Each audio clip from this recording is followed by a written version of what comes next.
سلام تعنا هبلنا ذو خبركم تقاتلت حبرة ميديا على توزينا حتى مزينا لنا فلما قلنا قند رستم حالي ጸጥታ ትግራይ ንትግራይ ከዲዓም ብልጽግና ክሰርሑ ዝጸንሑ ሓለፍቲ ስልክም ጠለፈ ተሓቢሩ ኩናት ዘይቀር ምዃኑ ብልጽግና ከም ዝኣወጀ ተገሊጹ ሰራዊት ትግራይ ጾምዶ ከም ተቐበለን ናብ 4 ኪሎ ከም ዘምርሕን ተሓቢሩ ምስ ብልጽግና ዝግበር ወሳናይ ኩናት ሃገረ ትግራይ ከም ትውለድ ዝገልጽ ሓበሬታ ወፂኡ ዝብልን ካልኦትን ኣለውና ሕጂ ድማ ናብ ዝርዝሮም ሓይሊ ጸጥታ ትግራይ ንትግራይ ከዲዓም ብልጽግና ክሰርሑ ዝጸንሑ ሓለፍቲ ስልክ ከም ጠለፈ ተሓቢሩ ብልጽግና ትግራይ ንምንብርካኽ ብሌናት ብርመዲውን ዓመታት ክሰርሕ ከም ጸንሐ ፍልፍላት ይሕብሩ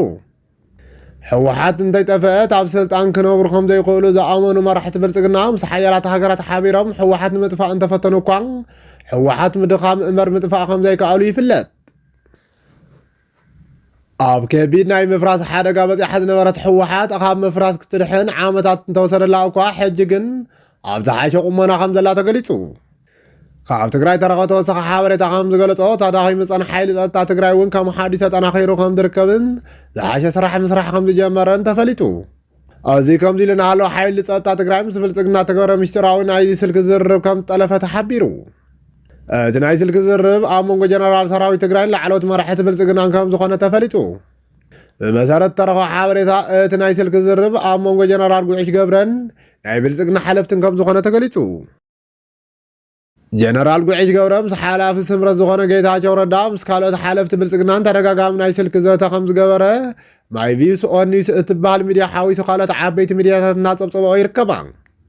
ጀነራል ጉዕሽ ገብረ ንሓደ ዓመት ዝኣክል ኣብ ትሕቲ ክትትል ከም ዝነበረ ፍልፍላት ይሕብሩ ጀነራል ጉዕሽ ገብረ ኣብ ክትትል ጸንሐ ላዕለዎት ሓለፍቲ ሰራዊት ትግራይ ዝሓዝዎ መርገፂ ዘይምድጋፍን ዝተፈላለዩ መርገፂ ብምሓዝን ከም ዝኾነ ሓደ ፍልፍላት ይገልጹ ካልኦት ፍልፍላት ድማ ውሳነ ካብ ኮርንል ላዕሊ ተቃዋሚ መራሒ ሰራዊት ትግራይ ጀነራል ጉዕሽ ገብረ ጥራሕ ኣይኮነን ጀነራል ጉዕሽ ገብረ ኣብ ትሕቲ ክትትል ጸንሐን ኣብ መወዳእታ እውን ክእሰር ዝኸኣለን ብኻሊእ ጉዳይ ይኽእሉ ይምግቱ እቲ ሓቂ ንግዚኡ ዘይፍለጥ እኳ እንተኾነ ጉዳዩ ብሕጊ ስለዝተተሓዘ ግን ይፋ ምዃኑ ከም ዘይቐርብ እናተገለጸ ይርከብ እዚ ከምዚ ኢሉ እናሃለወ በቲ ኣብ ልዕሊ ጀነራል ጉዕሽ ገብረ ተወሰደ ስጉምቲ ዝተዳነገጸ ሓደ ላዕለዋይ ኣዛዚ ሰራዊት ትግራይ ናብ ኣዲስ ኣበባ ከም ዝሃደመ ካብ ፍልፍላት እናተረኸበ ሓበሬታ ይረድእ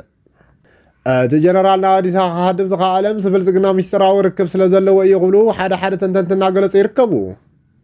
እቶም ተንተንቲ ተወሲኾም እቲ ዝሃደመ ላዕለዋይ ኣመራርሓ ሰራዊት ትግራይ ምስ ብልጽግና ምስጢራዊ ርክብ እንተዘይህልዎ ነይሩ ኣብ ትሕቲ ቁፅር እንተዝውዕል እውን ተግባሩ ከውፅኦ ይኽእል እዩ ነይሩ ስለዚ ድማ ናይ ብልጽግና ተላኣኺ እዩ ነይሩ ዝብሉ ሓሳባት ክበዝሑ ዝግበር ከም ዝኾነ ሓቢሮም ኩናት ዘይቀር ምዃኑ ብልጽግና ከም ዝኣወጀ ተሓቢሩ ካብ ፍልፍላት እናተረኸበ ሓበሬታ ከም ዝገልጾ ብልጽግና ኦፕሬሽን ጅምር ከም ዘሎ ተገሊጹ ሕብራት ዓረብ ኤምሬት ካብ የመን ሱዳን ሶማልያን ተሰዓራ ምውፃእ ስዒቡ ሙሉእ ሓይላ ምስ ብልጽግና ከም ዝገበረት ተፈሊጡ ዋና ደጋፊት ብልጽግና ዝኾነት ሕብረት ዓረብ ኤምሬት ብስዕዲ ዓረብ ተሰዓራ ካብ የመን ዝሃደመት እንትኸውን ክልል ኣየር ሶማልያ እውን ግዛኣት ሶማልያ ከይትጥቀሙ እውን ከም ተኣገደ ዝረኸብናዮ ሓበሬታ ይረድእ ሕብራት ዓረብ ኤምሬት ኣብ ሕድሕድ ውግእ ሱዳን ብዓማፅ ጀነራል ሓምዳን ነጋልን ዝምራሕ ዓማፅ ሰራዊት ሱዳን ክትሕግዝ ከም ጸንሐና ተፀብፀበ ጸንሐ እንትኸውን ስዕዲ ዓረብን ኤርትራን ዝወሰደኦ ዘለዋ ስጉምቲ እቲ ሕብረት ዓረብ ኤምሬት ዝድገፍ ሓይሊ ይሽነፍ ስለ ዘሎ ሕብረት ዓረብ ካብ ሱዳን እውን ክትባረር ምዃና እናተገለጸ ይርከብ ሰራዊት ሱዳን ብድሮናት ሕብራት ዓረብ ኤምሬት ከቢድ ክሳራ ይበፅሐ እኳ እንተነበረ ሕጂ ግን ኣብ ልዕሊ ዓማፅ ሓይሊ ሱዳን ናይ ድሮን ነፈርቲ መጥቃዕቲ ብምውሳድ መብዛሕትኡ ግዛኣት ሱዳን ከም ዝተቆፃፀረ እናተገለጸ ይርከብ እዚ ከምዚ ኢሉ እናሃለወ ብልጽግና ኣብ ልዕሊ ኤርትራ ዝሓስቦ ጦርነት ከም ዝጅምሮ ይፋ ከም ዝገበሩ ተሓቢሩ ጀነራል ብርሃኑ ጁላ ኣብ ዝሃቦ መግለፂ ውድብና ብባሌም ብቦሌም ክነምልሳ ኢና ክብሉ ገሊጹ ኣሎ ጀነራል ብርሃኑ ጁላን ላዕለዎት መኳንናት ሰራዊት ኢትዮጵያ ናይ ድሕነት ሰበስልጣናትን ካልኦት ሓለፍትን ኣብ ዝርከቦ ኣብ ዝሃቦ መግለፂ ኢትዮጵያ ወደብ ኣልባ ኮይና ከም ዘይትቕፅል ኣረጋጊጹ ኣሎ ኣብ ጀነራል ብርሃኑ ጁላ ብተወሳኺ ካልኦት ሓለፍቲ ብልጽግና እውን ረብዓ ሰብ ኣካል ኢትዮጵያ ክትኸውን ምዃና ብምርጋፅ ካብቲ ህዝቢ ልዕል ድጋፍ ከም ዝረኽቡ ተፈሊጡ ይኹን እምበር ብልጽግና ጉዳይ ወደብ ዓሰብ መዓልታዊ ኣጀንዳ ዝገብሮ ዘሎ ንኻልኦት ድኽምታቱ ንምሽፋን እዩ ክብሉ ውሕዳት ዘይበሃሉ ተንተንቲ ይምግቱ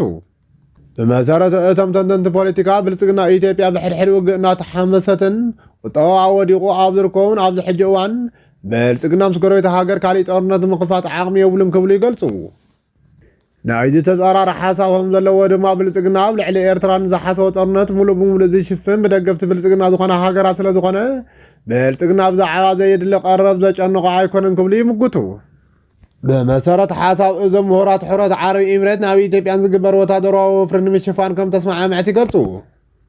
ካብዚ ብተወሳኺ እስራኤል እውን ብልጽግና ንምሕጋዝ ቃል ከም ዝኣተወትን እቲ ጦርነት ክጅምር ከም ትደልየን ሓቢሮም።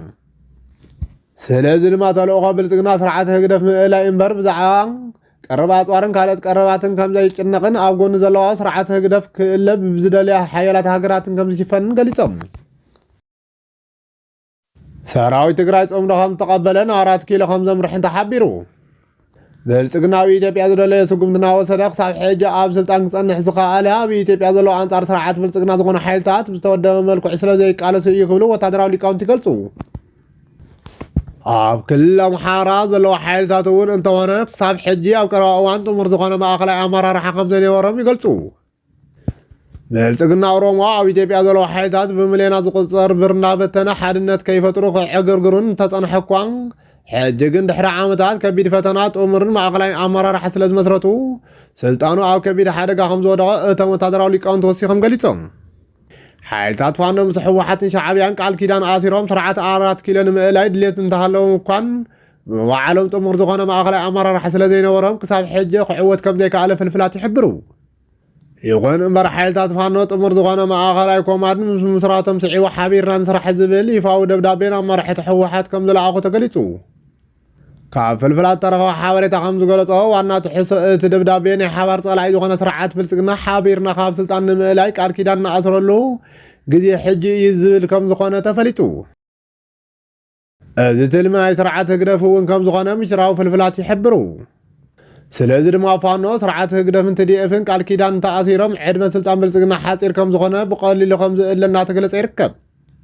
ዘንጊዕ ተረኸ ሓበሬታ ከም ዝሕብሮ ሰራዊት ትግራይ ነቲ ዝግበር ጽምዶ ከም ዝተቐበሎን ምስ ኣንጻር ስርዓት ብልጽግና ዝኾኑ ሓይልታት ቃል ኪዳን ብምእሳር ኣብ ከቢድ ስቃይ ስለ ዘሎ ህዝቢ ምድሓን ከም ዝደልን ተሓቢሩ። ህዝቢ ትግራይ ኣብ ኬንዳ ኮይኑ ብሰላሕታዊ ፅንተት ይፀንት እንኳ ተሃለወ መራሕቲ ትግራይ ኣብ ትግራይ ብዘሎ ኩነታት ምክንያት መፍትሒ ክህቡ ከም ዘይከኣሉ ይፍለጥ።